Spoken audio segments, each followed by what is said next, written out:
Madam Chair, after hearing everyone and going over the MASA grounds, the third ground, I would like to recognize our legal luminaries like Ma'am Laila, Attorney Jokno.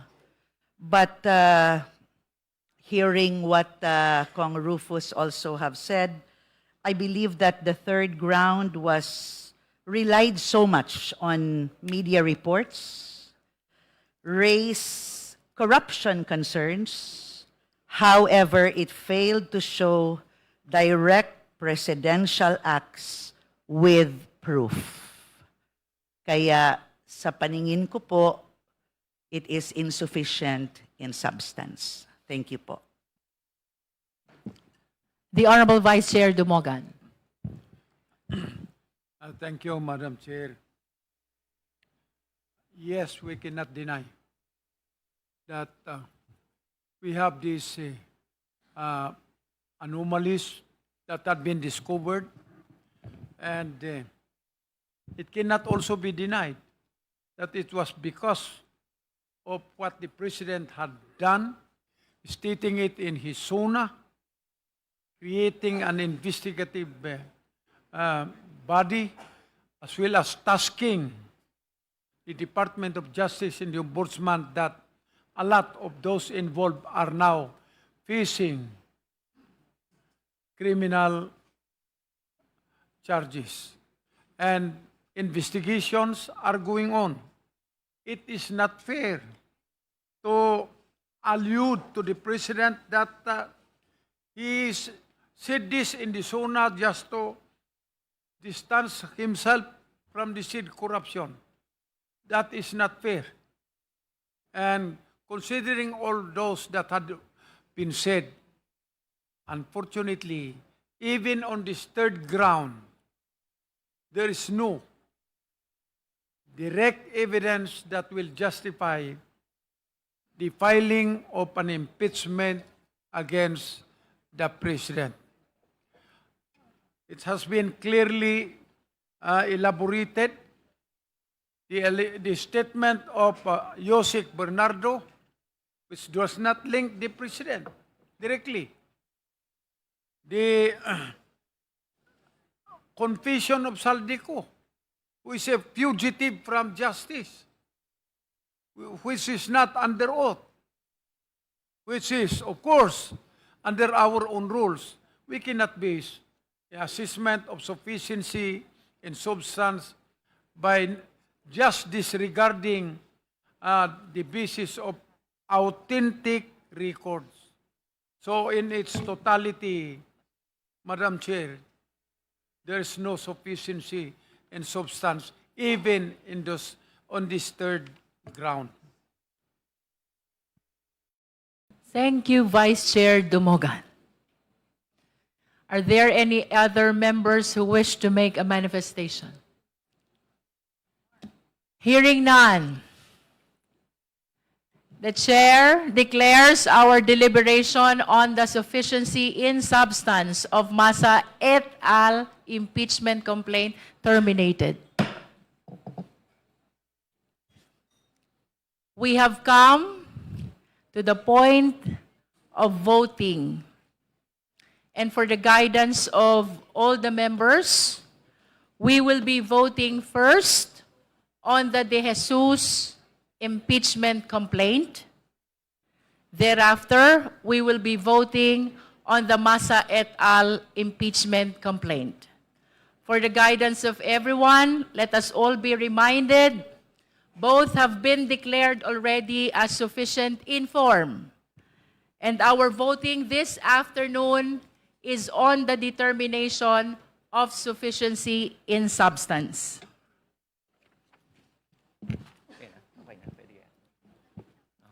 Before we proceed to voting, the Chair wishes to address the Justice Committee. We recognize the knowledge, expertise, and wisdom of all the members in this extensive and exhaustive deliberation in the De Jesus impeachment complaint and Massa et al. Impeachment complaints determination of sufficiency in substance. The chair purposely became very liberal in hearing the members' comments and even questions and answers. This is in recognition of the extraordinary power of the sovereign Filipino people to impeach high-ranking official if they are liable to the law. As representative of the sovereign people, we are likewise their voice. And it is incumbent upon this committee to ventilate all possible views and opinions of the people whom we represent. Likewise, the extensive and exhaustive deliberation provided better and wider perspective as we come to the end of our deliberation. Mga kasama, before we vote on the sufficiency in substance of the De Jesus and Massa complaint, the chair would like to remind everyone of the immense weight of the task at hand of this committee. Sa pagtukoy kung may sapat na substance ang mga reklamong ito, laging kinikilala ng komite ang sound discretion ng bawat miyembro. Your vote must be rooted in your individual appreciation of the facts, the allegations, and the annexes attached to the complaints. Although the rules of procedure on impeachment proceedings state that the requirement of substance is met when there is a recital of facts constituting the offense charge and determinative of the jurisdiction of the committee, huwag nating kalilimutan, impeachment is a sui generis proceeding. It is a class of its own. Hindi lang ito basta legalidad. Ito ay usapin ding politikal at moral. Uulitin ko po, ito ay isa sa pinakamakapangyarihang mandato na ibinigay sa atin ng Konstitusyon. The 1987 Constitution has lodged this power in us, the members of Congress, who are duly elected representatives of the Filipino people. It is our duty to determine whether or not the highest officials of the country have committed acts that are so detrimental to the Filipino people that they deserve to be removed from office. Kaya naman, I urge every member of this committee, vote not out of convenience. Vote with your conscience. Isipin natin ang kapakanan at kinabukasan ng bawat Pilipino. Let us prove that in this hall, the interest of the Filipino people always comes first. Maraming salamat po. Madam Chair.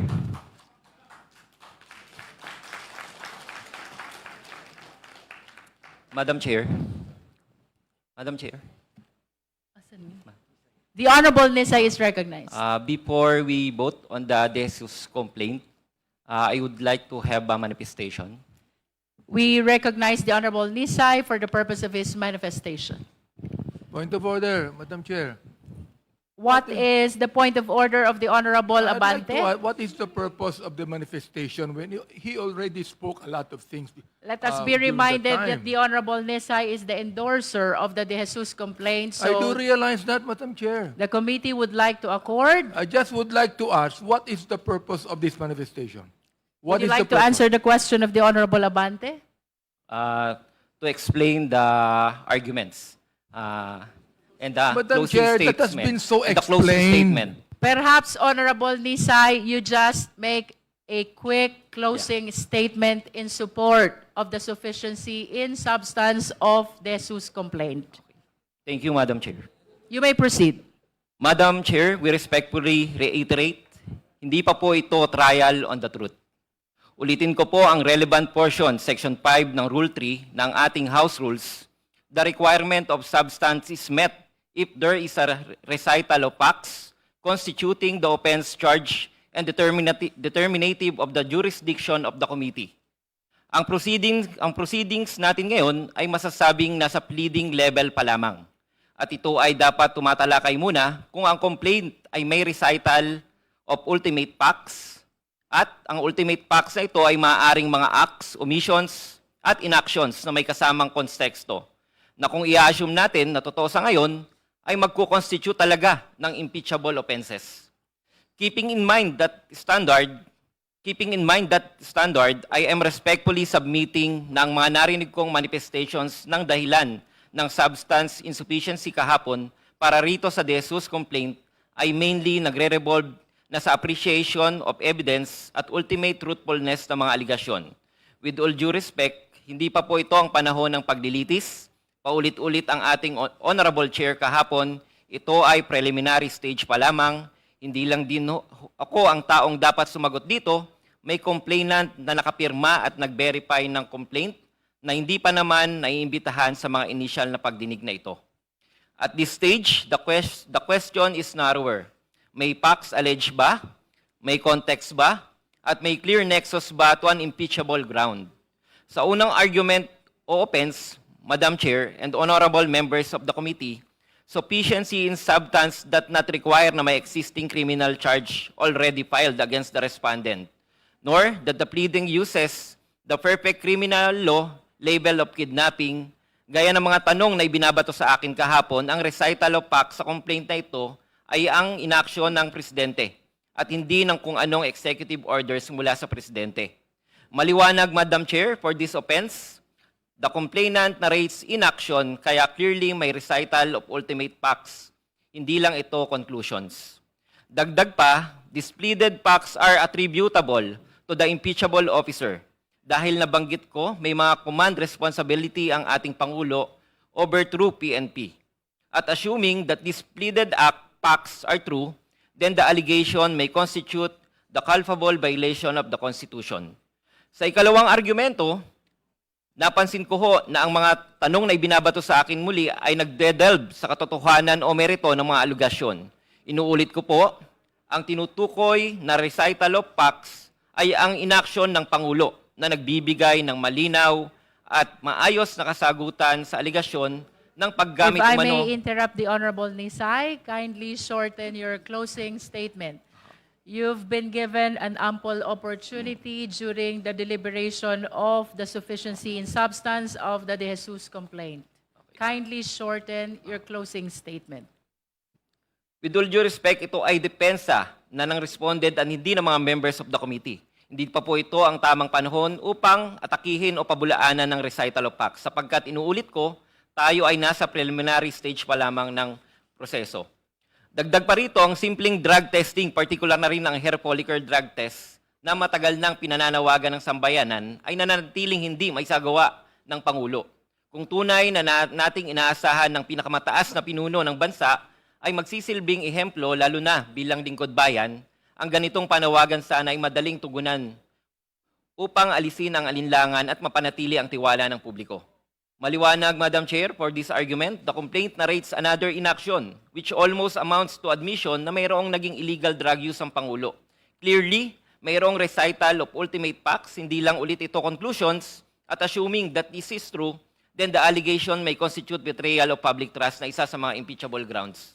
Sa ikatlong argumento naman, with all due respect, the absence of mandatory legal duty does not automatically erase an allegation from the real betrayal of public trust. The Constitution recognized that some acts are short of being criminal but may still be serious breach of public trust when attended by bad faith, gross faithlessness, or gross misuse of discretion. Nakasaad po dito sa aking paunang speech kahapon na hindi namin dinidispute ang katotohanan na wala nga naman talagang legal duty ang presidente na magbito. Ang moral aspect din ng ating tinitingnan dito. Kung ating susuriin ang national budgets, mapapansin na lumobo na ang mga program appropriations at record high kumpara sa mga nagdaang mga administrasyon.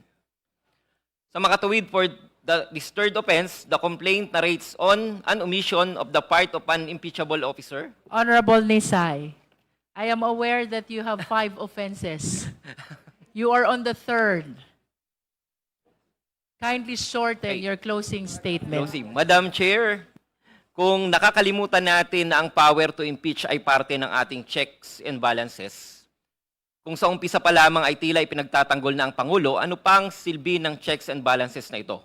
Huwag sana nating gawing mas komplikado ang sufficiency in substance. It was meant to be simple and workable because impeachment is the Constitution mechanism to ensure accountability of impeachable officers. Kapag may seryosong aligasyon at red flags, hindi natin pwedeng sabihing bahala na. Kapag may seryosong aligasyon at red flags na nagiging pattern na, hindi natin pwedeng i-technical ang private citizen na dumudulog sa atin. Hindi tayong pwedeng magbulag-bulagan sa mga hinaing ng ating mga kababayan na mas malubhang naapektuhan at mas maapektuhan ng mga aligasyon na ito. Dahil katulad ko, alam ko ang bawat isa sa inyo ay nakikita rin ng mga ito. Ang gusto lang din naman ng taong bayan ay buksan natin ang pinto ng proseso at dinggin ang kanilang mga hinaing. Madam Chair, in view of the foregoing, I respectfully submit that the impeachment complaint be deemed sufficient in substance and that it accordingly be allowed to proceed to the next stage of the proceedings. Maraming salamat po, Madam Chair. Because we gave opportunity to Representative Nisay to make a closing statement in support of the De Jesus impeachment complaint, in the interest of equality, we are giving as well the same opportunity to the endorsers of Masa et al. Impeachment complaint. The Honorable Tino. Madam Chair, we will give the 3 endorsers, but I think we are now ready to vote on the first one. How many endorsers will be delivering a closing statement? 3.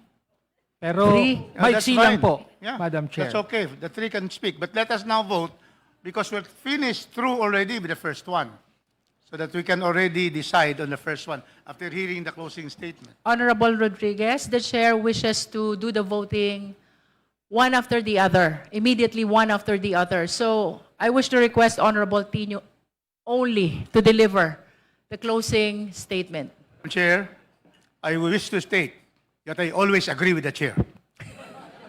Thank you, Honorable Rodriguez. Madam Chair, you said only. Will Honorable Co and Honorable Ilago be amenable to that? That it will only be Honorable Only. Tino who will be delivering the closing statement in support of the, or you can choose who among the 3 of you. To my understanding, Madam Chair, the motion provided by Honorable Rufus is that we vote first on the first complaint. And He then withdrew his motion already because he said he's always following the chair. Okay. We'd still like to provide a short manifestation if possible, Madam Chair. Yes, please, but we will be allowing only one endorser in support of Masa et al. Complaint. This is only in the interest of equality Sige because po. we heard the closing statement Okay. of the Jesus impeachment complaint. Honorable Tino, you're recognized. Maraming salamat, Madam Chair.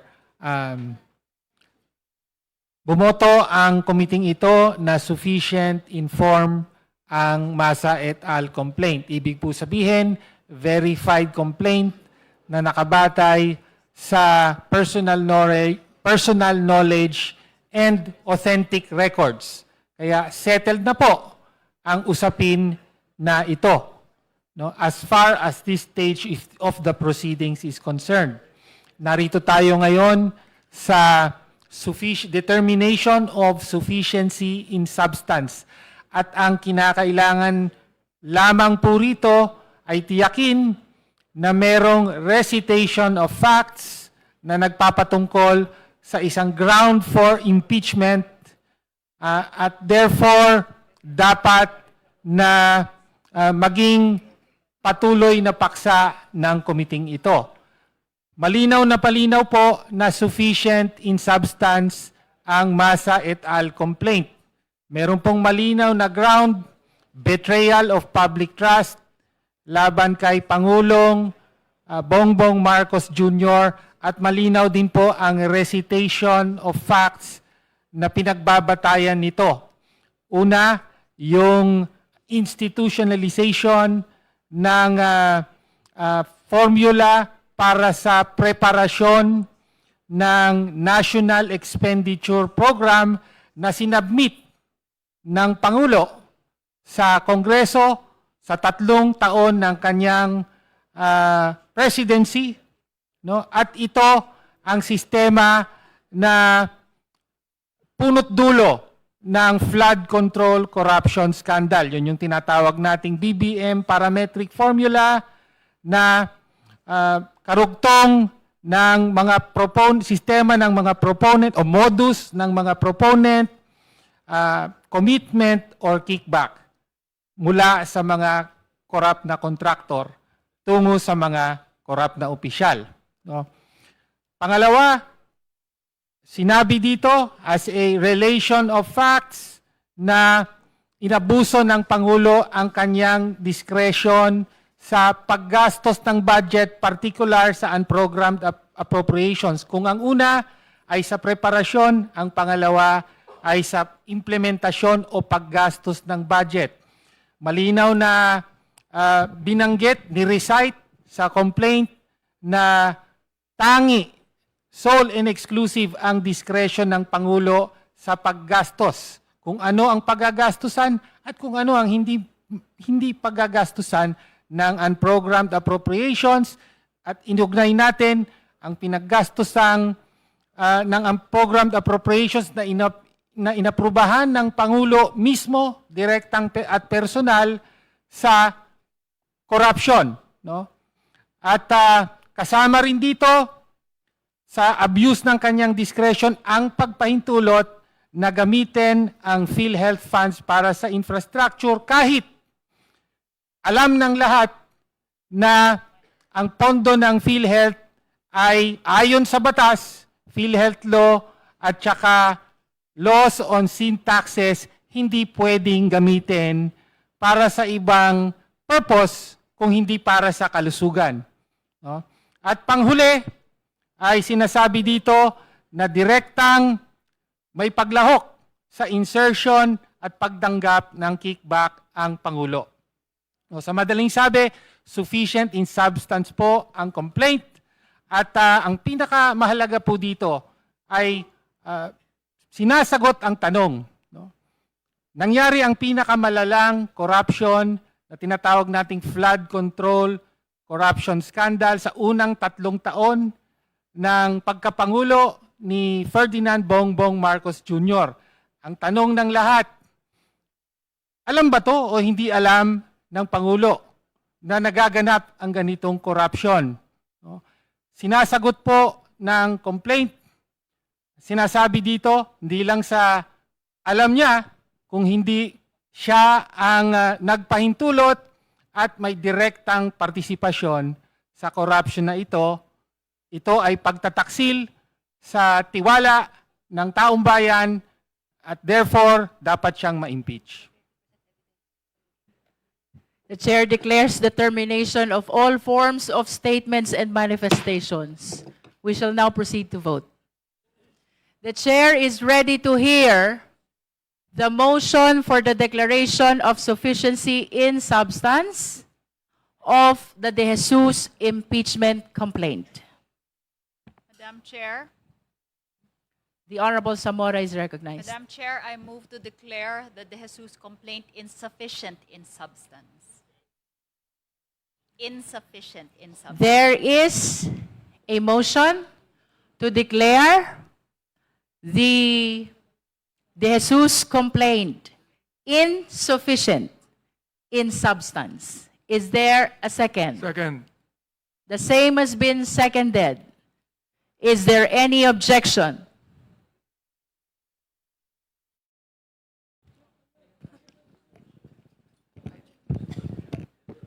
May I ask, Honorable Nisay, if you are a member? Yeah? Member. I'm a member. Are you a member of the Justice Committee? Ex officio member. Deputy Okay. minority. As an ex officio member, then he has the right to vote. And I even to raise a motion. I object, Madam Chair. There is a motion to declare the De Jesus impeachment complaint insufficient in substance. The same has been objected to. We therefore divide the House. Again, the motion is to declare the De Jesus complaint insufficient in substance. Those who are in favor of the motion, please raise your right hand.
You may put down your hands. Those who are not in favor of the motion, please raise your right hand. You may put down your hand. Those who abstain, please raise your right hand.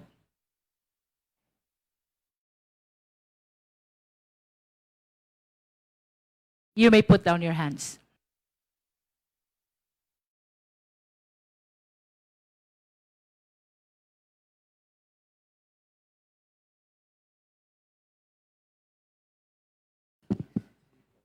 With a vote of 42 in favor of the motion, 1 against the motion, and 3 abstain, the chair therefore declares the impeachment complaint of De Jesus insufficient in substance.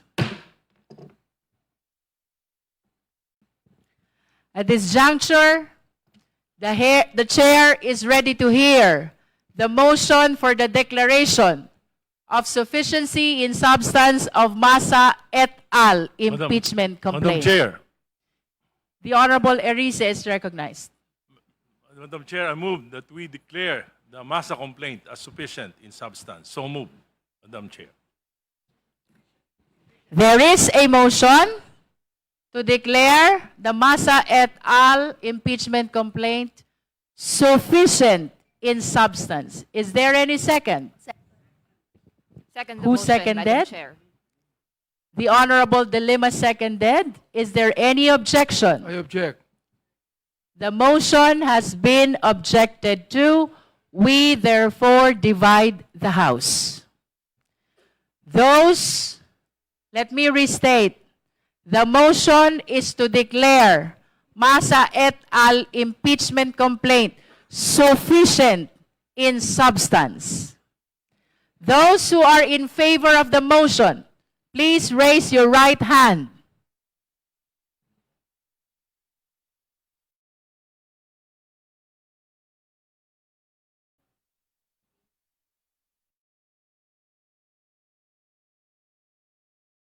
You may put down your hands. Those who are not in favor of the motion, please raise your right hand.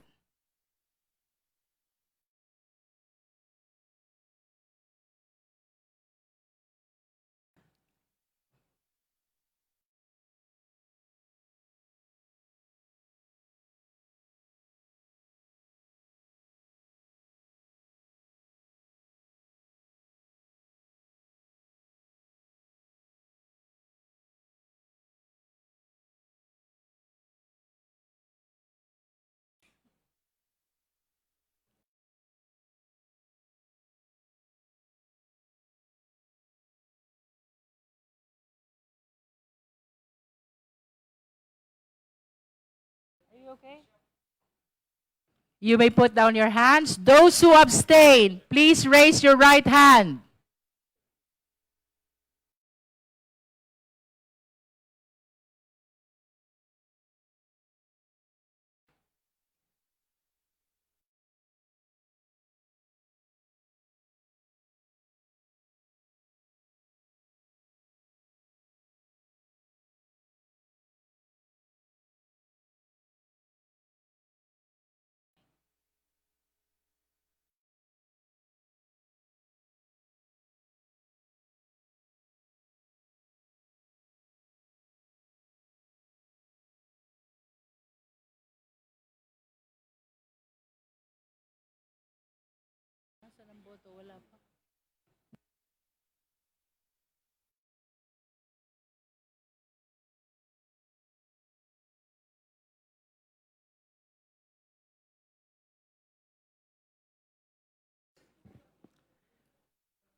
With vote